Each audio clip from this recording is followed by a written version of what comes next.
Hey,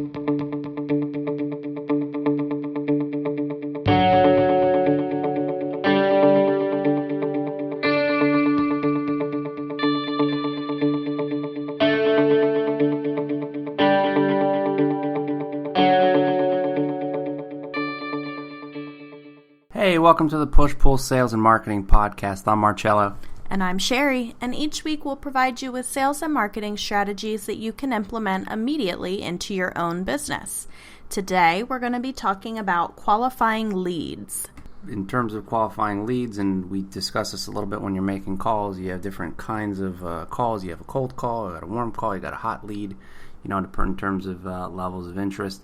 And first thing, when we came up with this topic in terms of qualifying leads, I thought of the Kenny Rogers.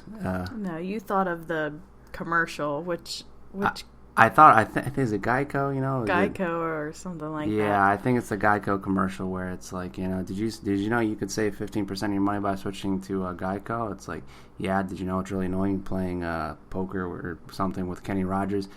Anyways. He has a song called The Gambler. I'm sure a lot of people are familiar with that. And he gives some advice in that song, and actually it's very applicable for sales. You got to know when to hold them.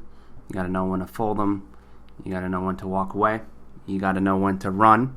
And you don't count your money when you're at the table. And this is great advice for gamblers, but it's also it's great advice for sales. So what we talk about when we're talking about qualifying a customer is really seeing if the customer is going to be an ideal fit. Now, if you're doing everything right and you're making lots of calls, you're building up your pipeline, there's not going to be enough hours in the day to kind of chase everybody. So if you can establish right away, hey, is this going to be an ideal client? Is this going to make sense? Can I really help out this person? It's going to help you go. It's going to help you go really, really far. So one of my first techniques for qualifying customers and getting information is a technique I like to call the second question. So in terms of questioning skills, and that's one of the most important things for sales, you might just ask a basic question. So you'd be like, all right, well, let me ask you, who are you currently working with for that service right now? And most salespeople will get the first bit of information. They'll say, I work with the ABC company. Okay. You want to pause. Is that the second question? No. I was like, that's the first question, right? That's the first question. Just a common first question. The second question would be, anyone else?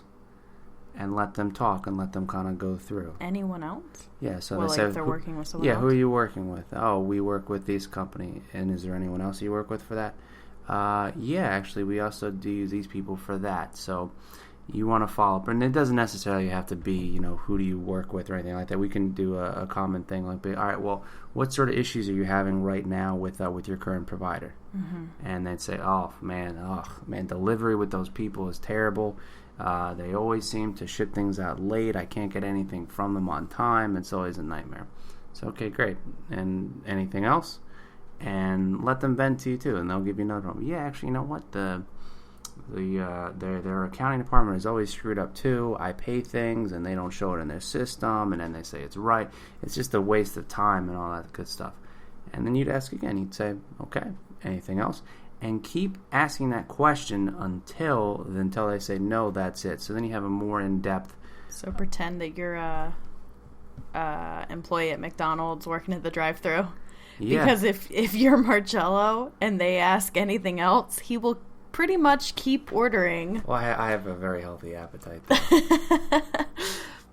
He'll keep ordering unless they cut him off, I think. Yeah.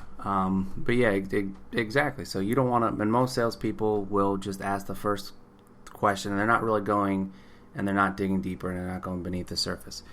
In the old sales model, this was one of the first things people would do is they would establish a budget. So in the old sales model is the whole AIDA, attention, interest, decision, action. One of the first things that they would actually do is they would establish a budget. So you'd find if the person had money, if they could actually afford it.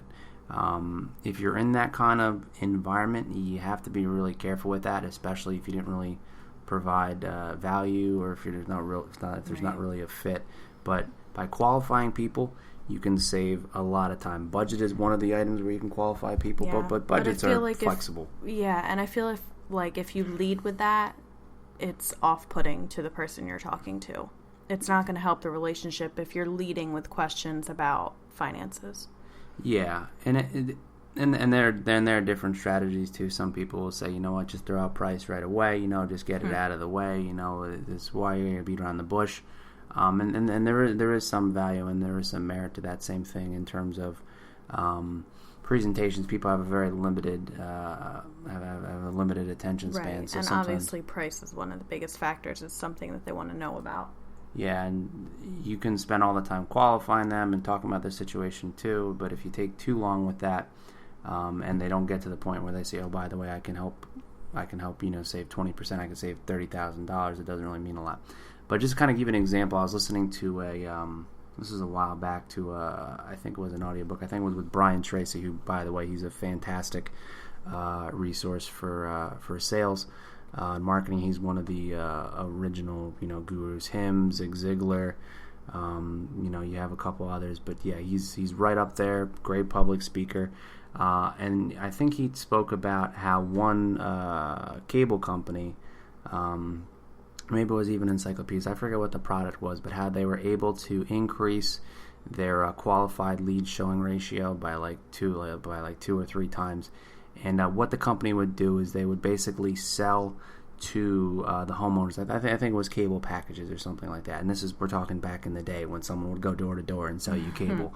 And what would happen is that, what did they do before Netflix? I don't know.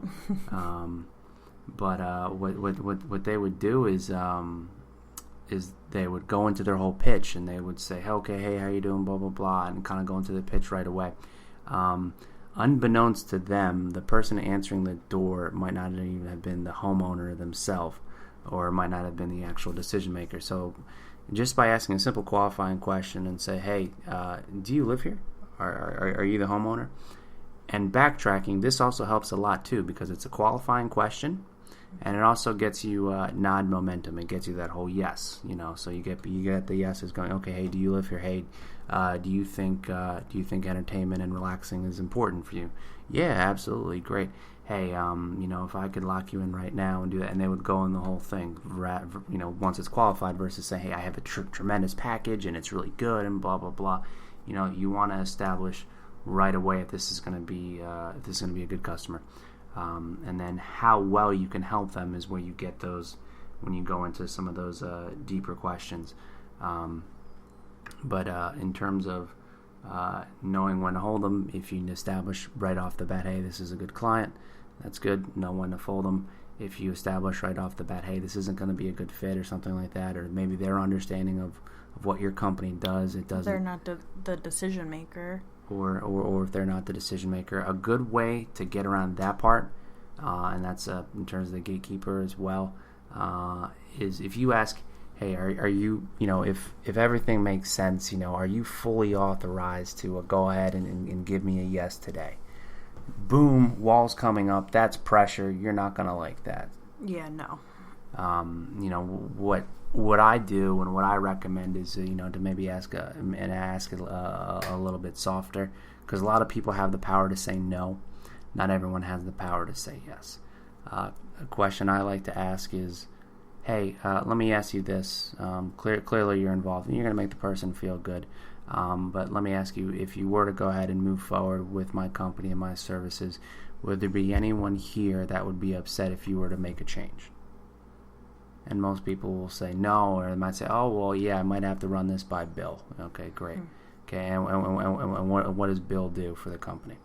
Another good qualifying question, is also good rapport building, is just to find out about the person right away. And that'll give you a good idea of what their decision-making power is.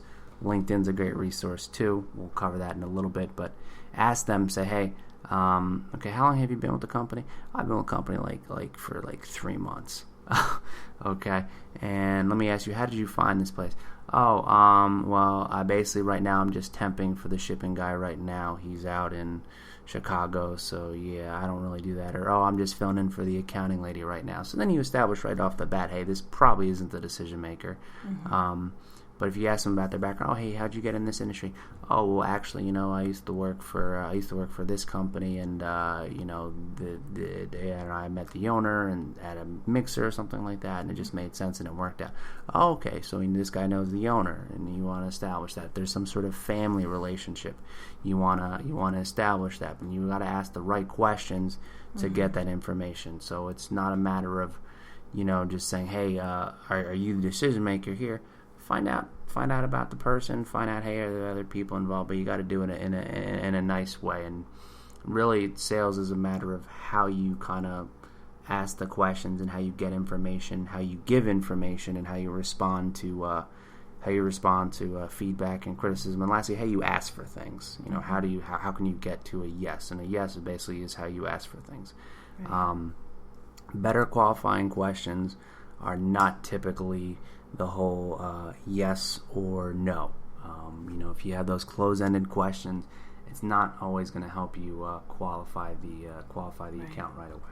Because then it's more about you being a mind reader than them giving you information that could be really helpful to you. Yeah. More open-ended questions are going to get them talking and get you a good feel for who they are and if it makes sense, if they're, the target market for your product or service or whatever.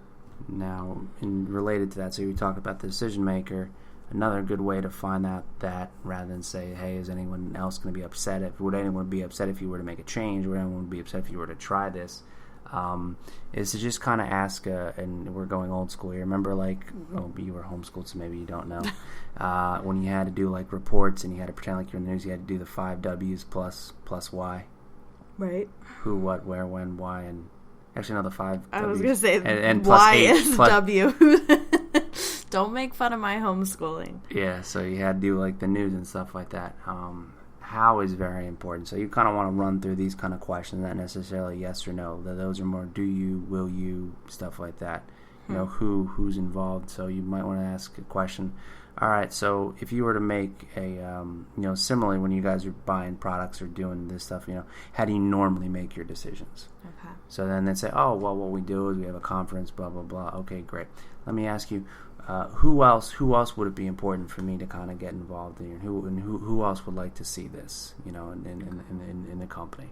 And again, that's not saying are you the decision maker. Who else would like to see this? Who else should I be talking to, in terms of this decision?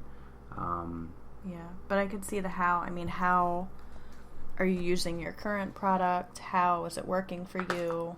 How often are you using it? How well is it working? Mm-hmm.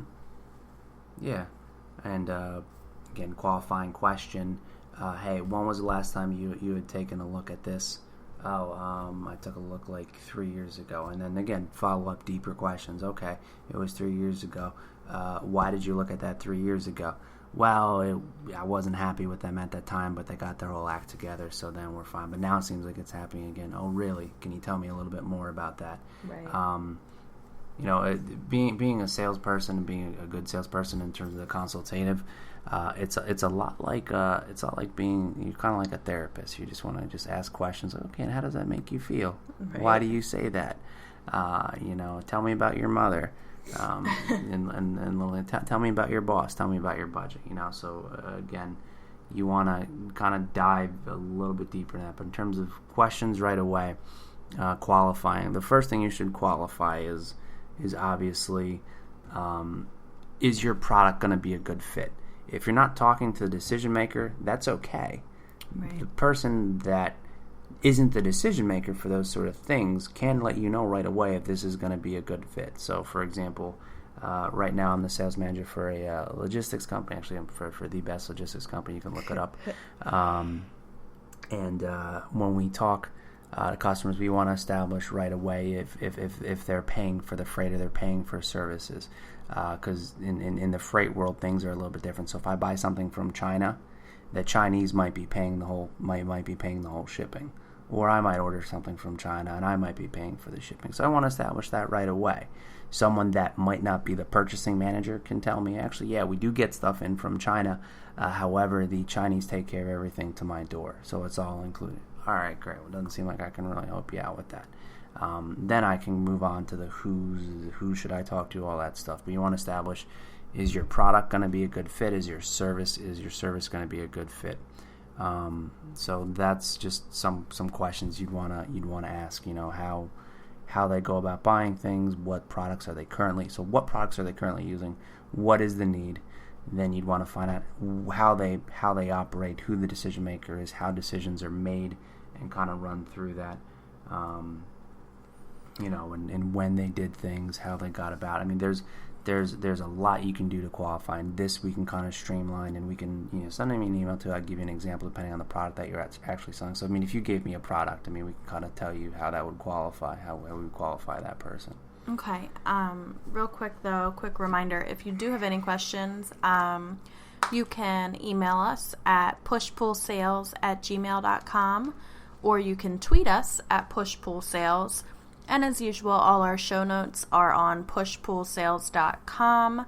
If we link to anything or mention anything, we'll make sure that we include those in the show notes so that you can reference them easily.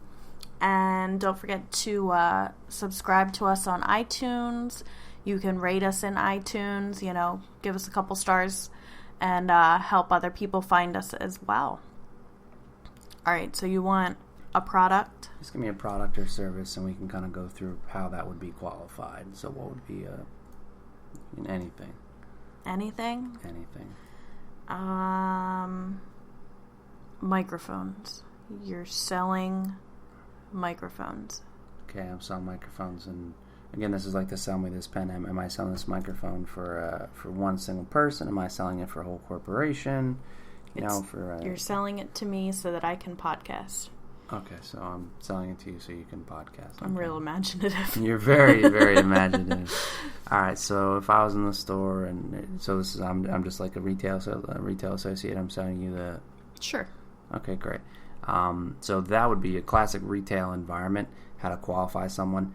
Most time when you walk in a store, the first question someone will ask, it's a bad question. Hey, is there anything can I help you with anything? Yeah. Correct answer is no. You're going to say, no, I'm good. I'm just looking. Open-ended question, question is, all right, so what brings you in the store today? I'm looking for a microphone. Great, you're looking for a microphone. Great. Let me walk you over. Let me show you exactly where they are. Now, let me ask you, what exactly are you going to use the microphone for? So that way I'm not showing you stuff that's not really relevant to you. I'm planning on podcasting. Okay, you're planning on podcasting. Well, then let me narrow it down then to this section right here, because the other stuff here, this is more so for like musicians and rock stars and recording music and stuff like that. Saying I'm not a rock star? If you want to do that too, I would recommend this microphone over here, but I'm sure you're a rock star podcaster, or you will be if you're just starting off. So then I'd ask that question. So are you just starting off podcasting, or have you been doing this for a while? Just starting out. Okay, so what were you doing before when for your other podcast that you were recording? What were you using? Just a cheapo one that we had laying around. Okay, and why are you looking now then? The quality wasn't good enough. Okay, so the quality wasn't good enough. So let me ask you, what other issues were you having? I mean, when you say quality, what exactly do you mean?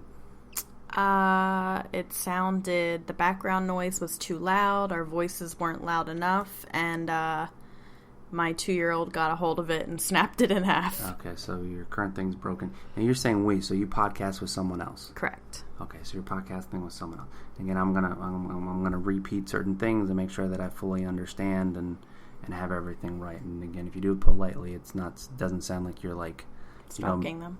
Yeah, you're still okay. So you podcast someone, then I might actually recommend if you get two actual microphones, it might be a good idea, because then you can really, really catch it. Because I can tell you, other people that are podcasting, they typically have one person with their own microphone and the other person that has their own microphone. So again, now I'm upselling. Now I'm going to sell her two. She came in to buy one, and now I qualified this. Versus if I just would say, hey, if you need any help, I'm right here.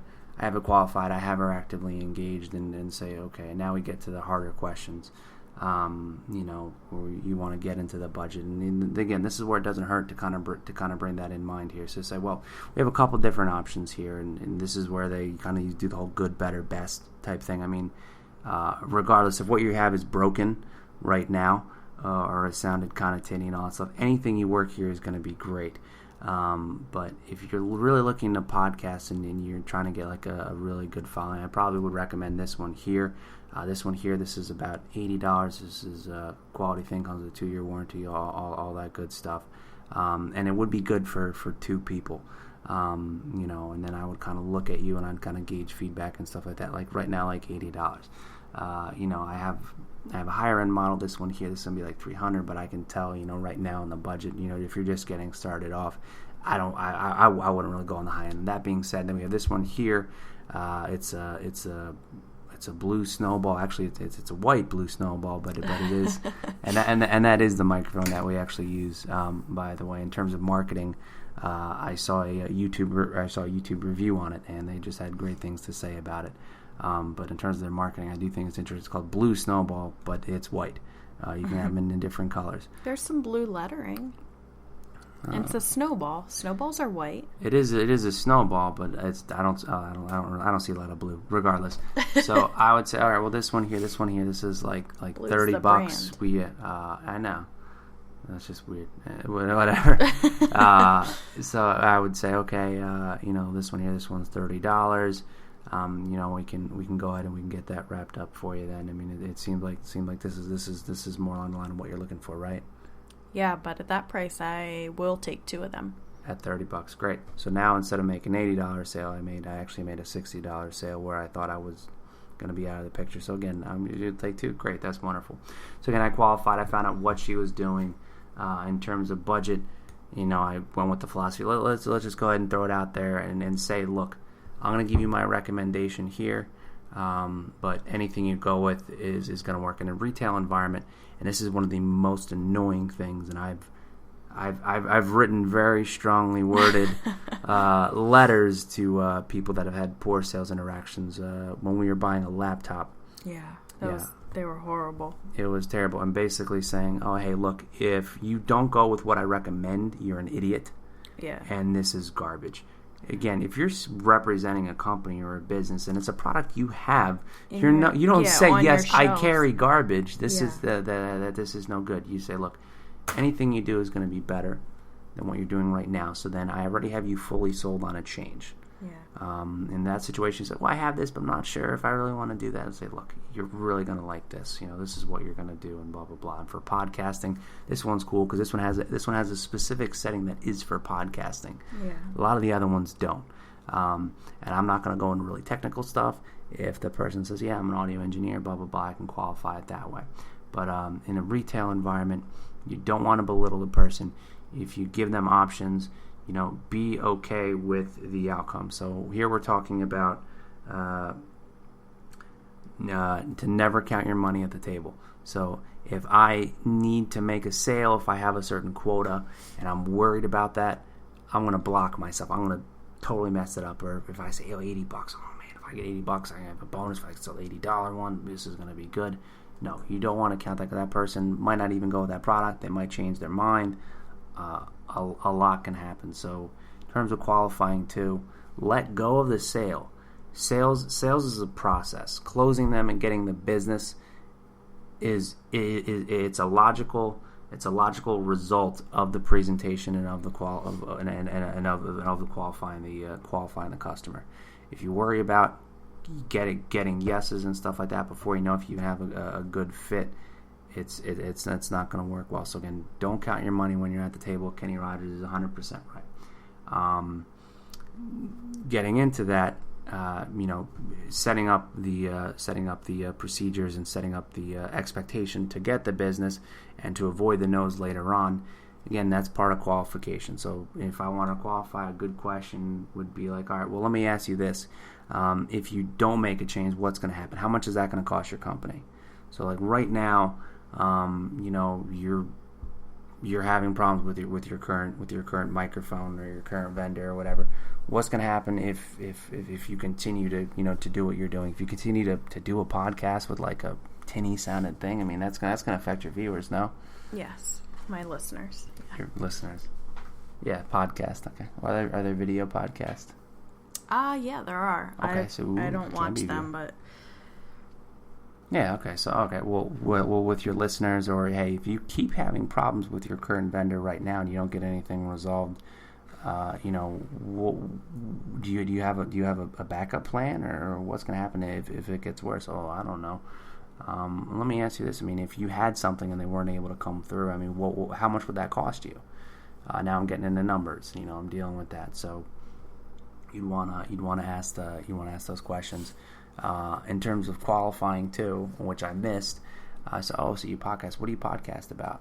Oh, I do this. Okay, how do you get into podcasts? And people listen to podcasts anymore? So yeah, actually, a lot of people listen to podcasts too.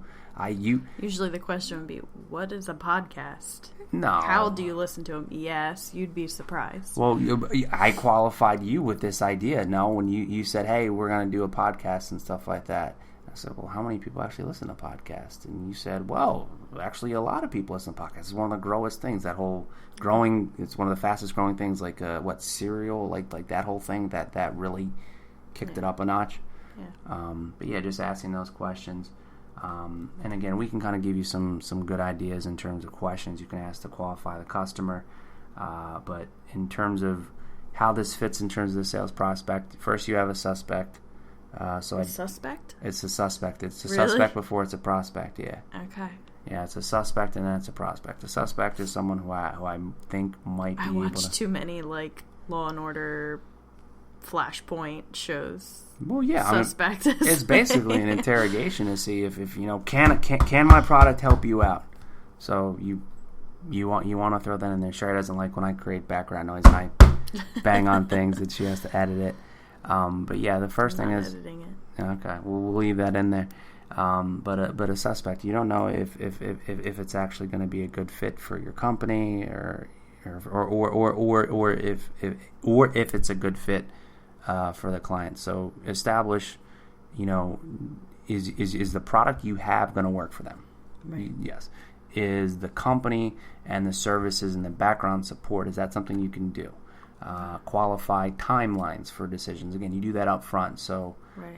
Actually, I was just in a situation, I had a sales rep with me, and I said, okay, so and again, you're planting the seed for the future, and let's just say hypothetically, you like what you see here. I mean, numbers wise are gonna make sense. I didn't finish crunching it, but just looking at it real quick, I mean, I can definitely help you out in terms of saving.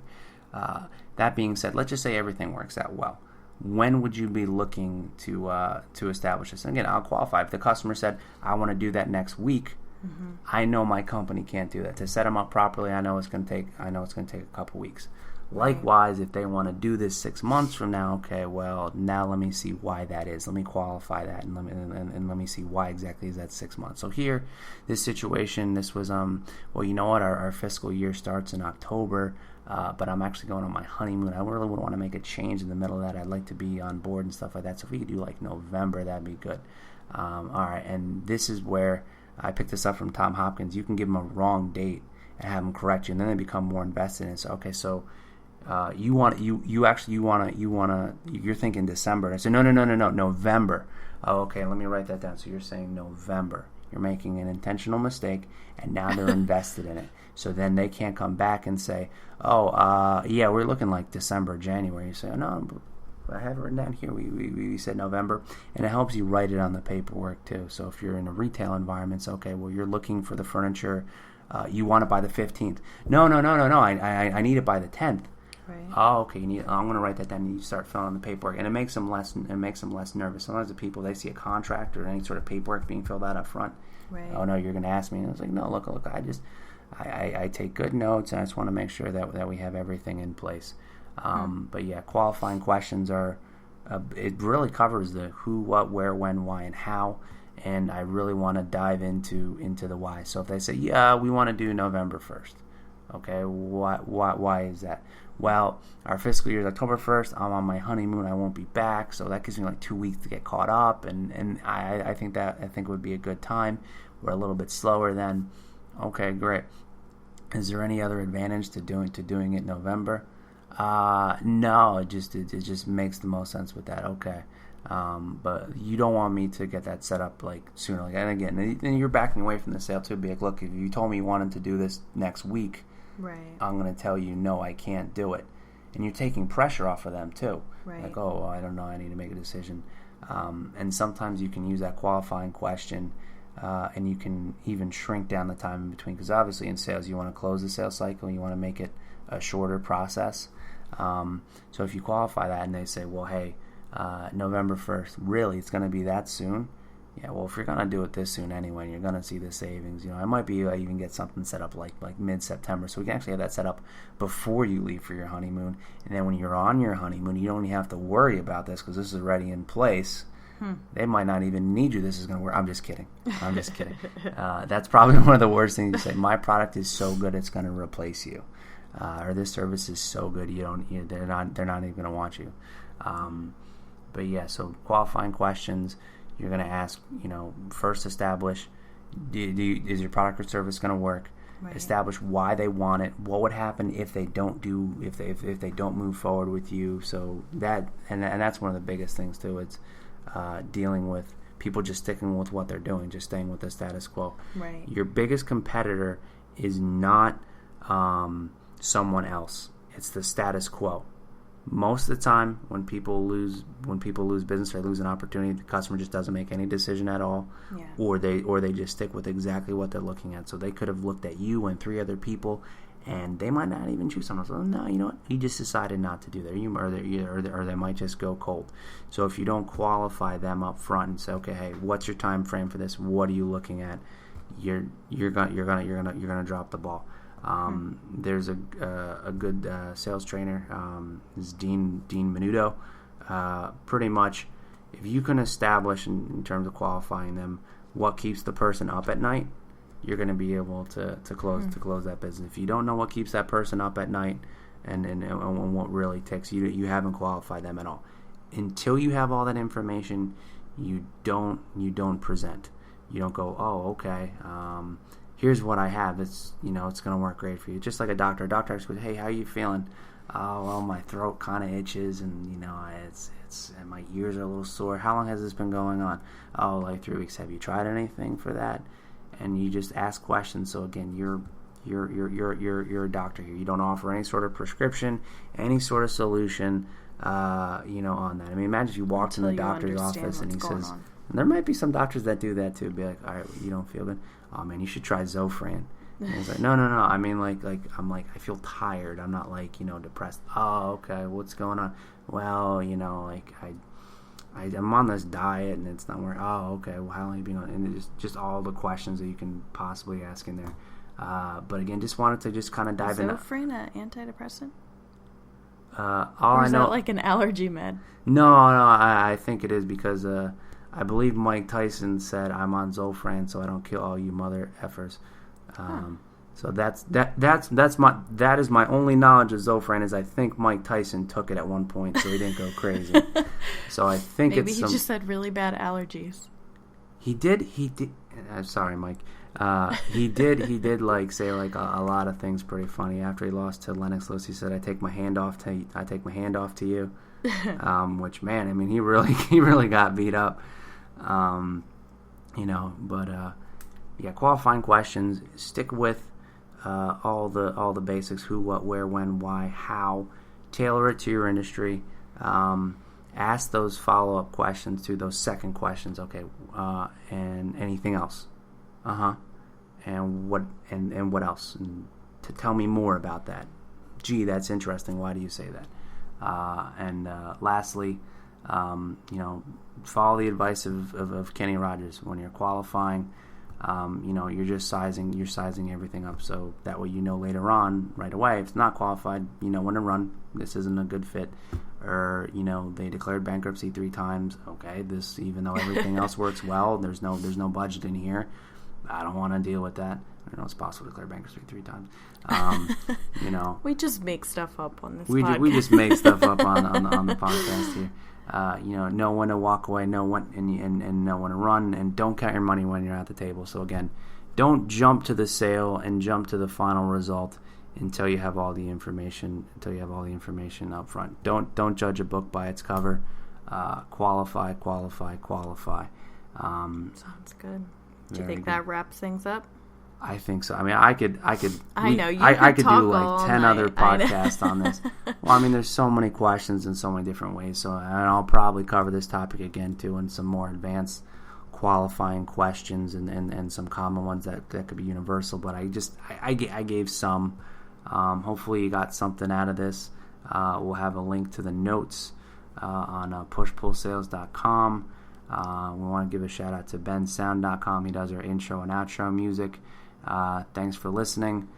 Tweet us at pushpullsales. Send us an email, pushpullsales@gmail.com. We'd love to hear your feedback. Love to hear your ideas. A lot of our future podcasts are going to be based off of your feedback. So we love the questions. Keep them coming. Thanks. Tune in next week. Yeah. See ya. Bye.